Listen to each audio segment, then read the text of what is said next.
Good afternoon, all. Welcome to the online classroom of strategic business management. So, today in our practical session, we will see our first practical, that is a study of strategic management process.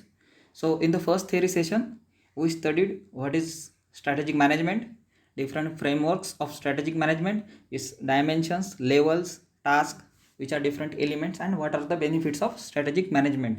So, our introduction class is complete in the first lecture. So today we will see the first practical in which we will see the strategic management process.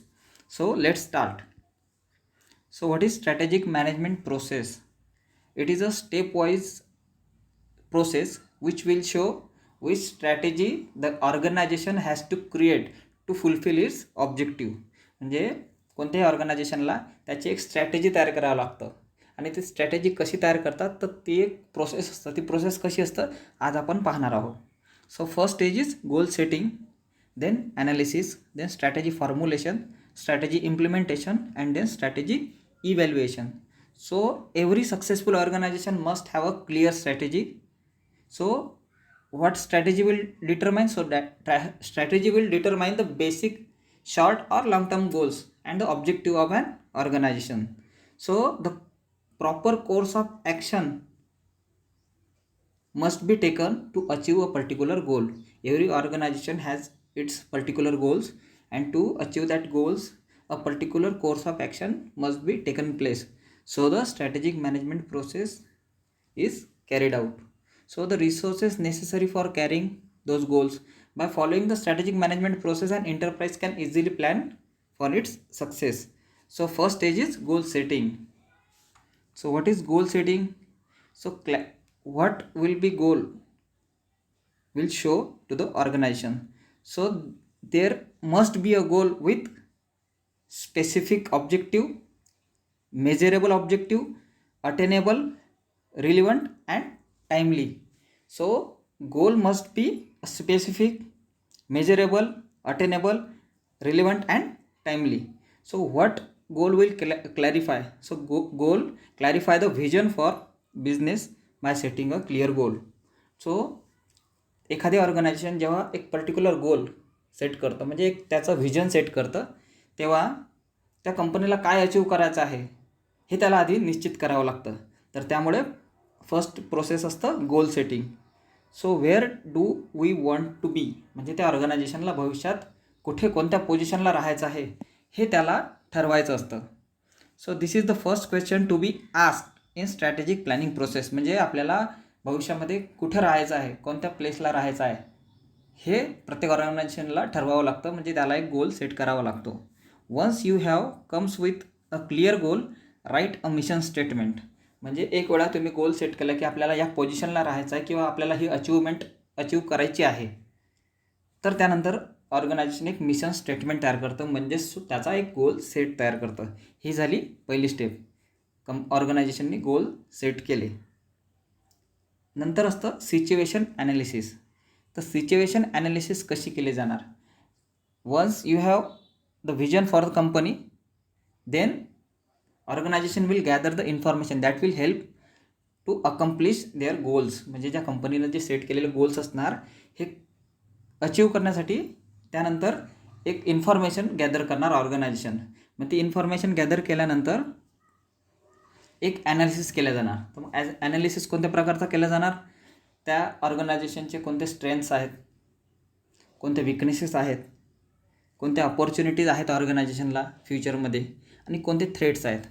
तर जो situation analysis होणार तो दोन बेसिसवर होणार. म्हणजे एक internal analysis, strength आणि विकनेसेस ह्या ऑर्गनायझेशनच्या आतमध्ये, म्हणजे ज्या ऑर्गनायझेशनच्या रिलेटेड असतात, ह्या स्ट्रेंथ आणि विकनेसेस असतात त्या ऑर्गनायझेशनच्या कंट्रोलमध्ये असतात. ऑर्गनायझेशनमध्ये काही जर चेंजेस करायचे असणार ते ऑर्गनायझेशन फ्लेक्झिबल असतं की ते चेंजेस करू शकतं. बट अपॉर्च्युनिटी आणि थ्रेट्स हे कम्प्लिटली आउटसाईड इन्व्हायरमेंटवर डिपेंड असतात, की आउटसाईड इन्व्हायरमेंटमध्ये आपल्याला काय अपॉर्च्युनिटीज आहेत ह्या त्यांना डिसाईड करावं लागतात, किंवा थ्रेट्स कोणत्या आहेत. सो स्ट्रेंथ म्हणजे आपण काय करू, त्यामध्ये आपण पाहणार की त्या कंपनीकडे अशा कोणत्या गोष्टी आहेत की कोणत्या कॅरेक्टरिस्टिक्स आहेत त्या कंपनीच्या की ज्याचा उपयोग करून गोल अचीव लवकरात लवकर करता येणार.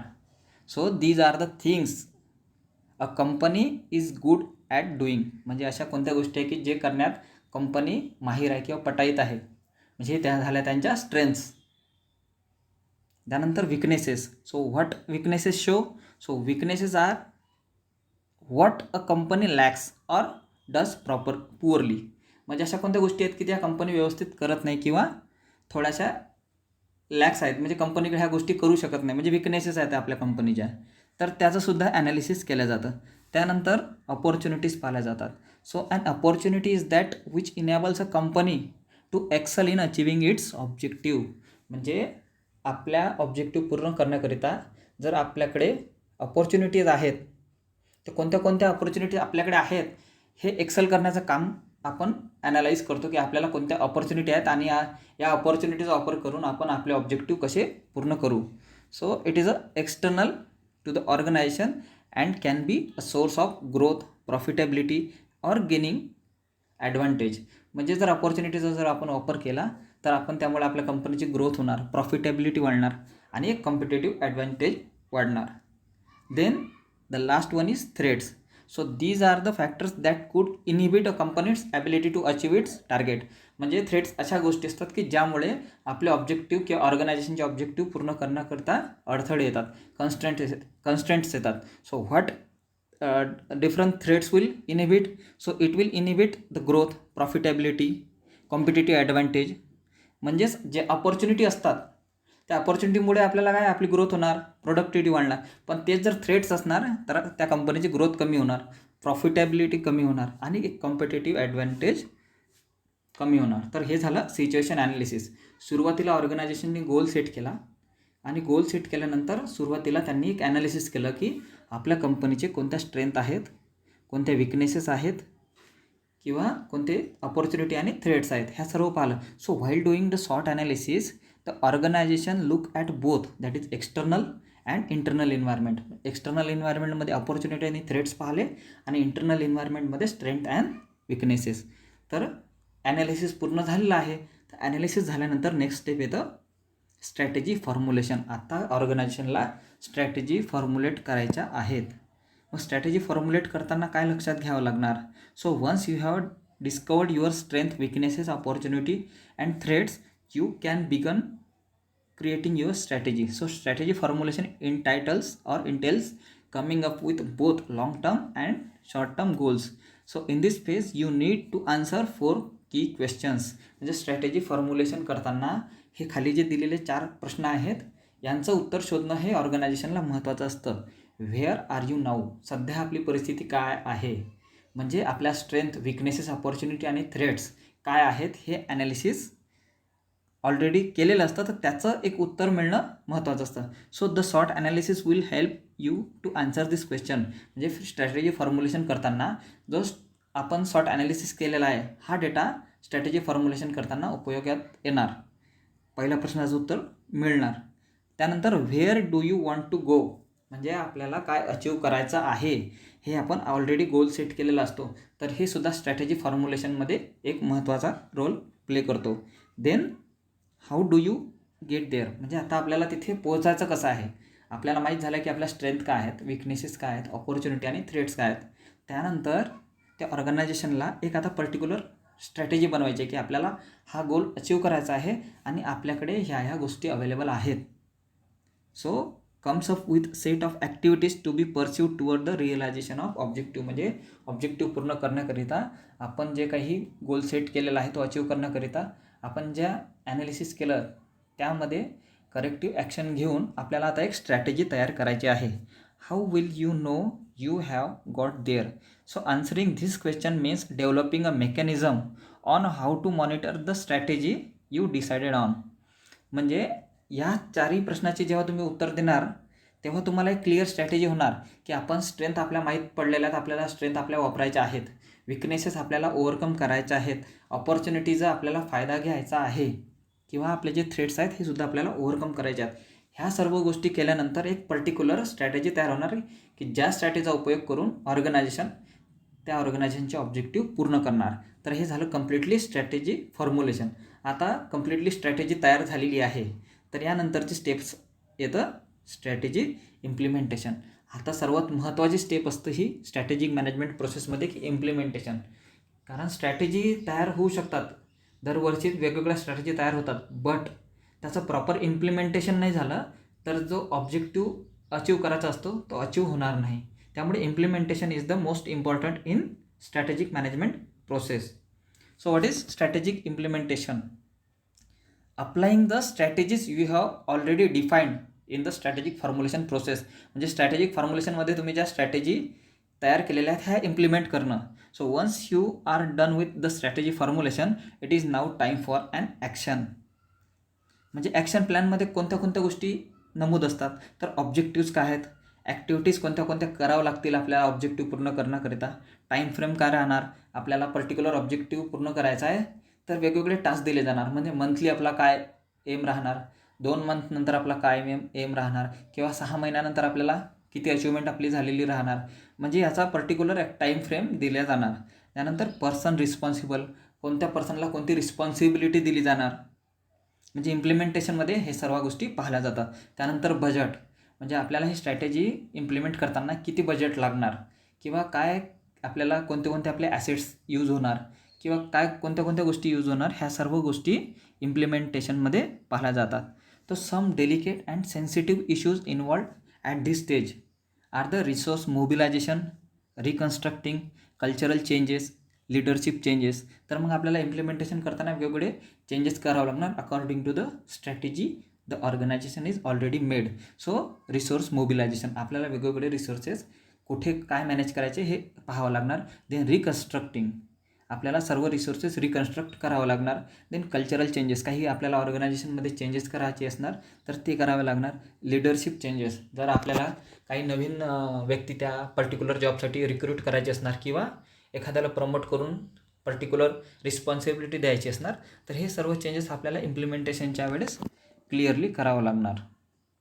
So the implementing the strategy therefore it involves recasting and translating the strategy into shorter time frame appropriate for implementation. म्हणजे आपल्याला 5 वर्षानंतर जर एक गोल अचीव करायचा असणार तर आपल्याला ते इयरली आपल्याला वेगवेगळे गोल सेट करावे लागणार, की आपल्याला फायनल आपल्याला जे आपलं मिशन पूर्ण करायचं आहे, की ते मिशन किंवा ते मिशन स्टेटमेंट आपल्याला फुलफिल करण्याकरिता आपल्याला एक इयरली आपले स्वतःचे एक ऑब्जेक्टिव्ह सेट करावं लागणार आणि ते आपल्याला अचीव करावं लागणार. आणि ते अचीव केल्यानंतरच आपल्याला जो ऑर्गनायझेशनचा अल्टिमेट एम आहे तो पूर्ण होणार. तर हे झालं इम्प्लिमेंटेशन. सो पहिल्यांदा आपण केलं, गोल सेट केला ऑर्गनायझेशननी. गोल सेट केल्यानंतर एक ॲनालिसिस केली की आपल्याकडे कोणत्या कोणत्या स्ट्रेंथ आहेत, विकनेसेस आहेत, ऑपॉर्च्युनिटी आणि थ्रेट्स कोणत्या आहेत. त्यानंतर स्ट्रॅटेजी फॉर्म्युलेट केली, एक स्ट्रॅटेजी तयार केली की आपल्याला हा गोल अचीव करण्याकरिता आपल्याला ह्या स्ट्रॅटेजी लागणार. त्यानंतर शेवटच्या स्टेपमध्ये केलं की इम्प्लिमेंटेशन. त्यानंतर इम्प्लिमेंटेशन झाल्यानंतर रेग्युलरमध्ये आपल्याला करावं लागतं स्ट्रॅटेजी इव्हॅल्युएशन. ही स्ट्रॅटेजिक मॅनेजमेंट प्रोसेसची लास्ट स्टेप असतं आणि सर्वात महत्त्वाची सुद्धा असतं. कारण इव्हॅल्युएशन जर बरोबर झालं म्हणजेच मेजरिंग परफॉर्मन्स किंवा टेकिंग अ रेमेडियल ॲक्शन किंवा correcting action or appraising internal and external factor that are root of present strategies or the key strategies evaluation activities. म्हणजे इव्हॅल्युएशन करताना, इव्हॅल्युएशन हे रेग्युलरली चालू असतं. गोल सेट करताना किंवा जे ॲनालिसिस केलं किंवा त्यानंतर फॉर्म्युलेट केली स्ट्रॅटेजी, तर कंटिन्युअस ह्या सर्व प्रोसेस मॉनिटर केल्या जातात आणि कंट्रोल केल्या जातात. आणि हे मॉनिटरिंग आणि कंट्रोल केल्यानंतर शेवटी त्याचं इव्हॅल्युएशन केलं जातं. So in the last stage your strategy is already in action. So you need to be measure and effectiveness of your strategy. तर आपल्याला शेवटी पाहावं लागतं की आपली जी स्ट्रॅटेजी तयार झालेली आहे हे किती इफेक्टिव्ह आहे. म्हणजे त्यापासून आपण आपले ऑब्जेक्टिव्ह किती लवकरात लवकर किंवा एक डिफाईन्ड टाईम फ्रेममध्ये आपण पूर्ण करू शकणार का, हे आपल्याला इव्हॅल्युएट करावं लागतं. So the measures the progress it will measure the progress by comparing the plan against the actual result. म्हणजे आपण ॲक्च्युअल स्ट्रॅटेजी काय फॉर्म्युलेट केली आहे, आपण कोणता प्लॅन तयार केला होता आणि आपण एक्झिक्युशन कसं केलं, how the organization executed the particular strategy is seen in the strategic evaluation process.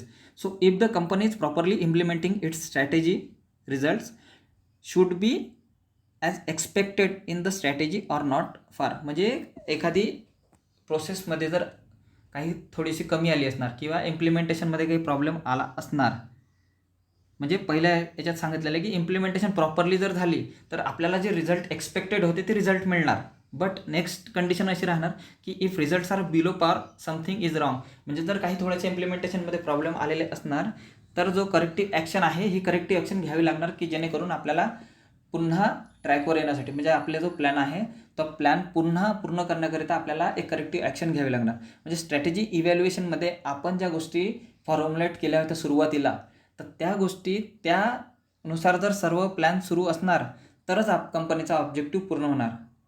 तर हे सर्व केलं जातं स्ट्रॅटेजी इव्हॅल्युएशनमध्ये. So strategy evaluation is the last step in the strategic management process.